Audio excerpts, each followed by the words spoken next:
Ja,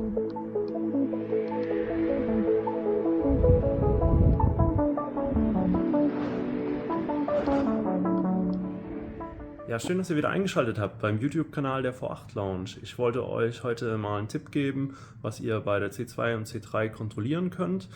Viele denken ja oft, wenn sie mit der Corvette fahren, mit einer älteren Corvette einfach, ja, von der Straßenlage, dass es einfach nicht so gut ist, dass das einfach dem Alter des Fahrzeugs zugesprochen wird. Aber es ist auch häufig so, dass das Ganze einfach daran liegt, dass die Dreieckslenker, die Befestigung der Buchsen zum Beispiel nicht mehr fest ist. Also nicht nur, dass die Buchsen kaputt sind, sondern auch, dass diese Schrauben sich rausdrehen. Ich kann das mal zeigen hier am Fahrzeug. Also bei den unteren Buchsen kann man das ja recht gut kontrollieren. Also da sieht man hier die Buchse, man sieht die Schraube. Das sitzt alles noch. Die wurden auch schon erneuert. Die sehen gut aus. Das Ganze ist aber hauptsächlich ein Problem mit rausdrehenden Schrauben bei den oberen Dreieckslenkern. Und zwar, da schaut man nämlich eigentlich so gut wie nie hin. Und zwar von oben sieht man das Ganze nur unter so einem Spritzlappen.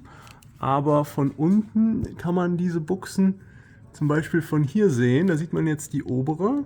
Und da sieht man auch, dass man an diese Schraube gar nicht drankommt, weil da der Fanshroud, also vom Lüfter, sitzt. Und hier sieht man ganz klar, hier hat sich diese Schraube schon komplett rausgedreht und stößt jetzt da oben, ich halte jetzt mal das Licht drauf, mit dem Kopf schon gegen den Fanshroud.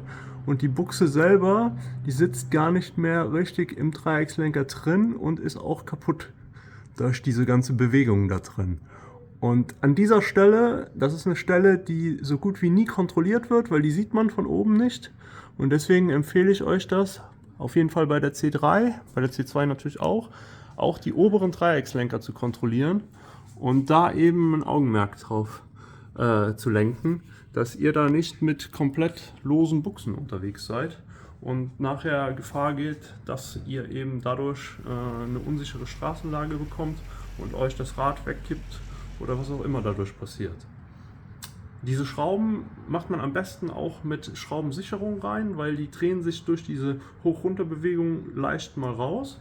Und ihr zieht die auf jeden Fall nur dann fest, wenn das Fahrzeug auf der Straße steht, damit der Gummi nicht vorgespannt wird, wenn das Auto auf der Straße ist.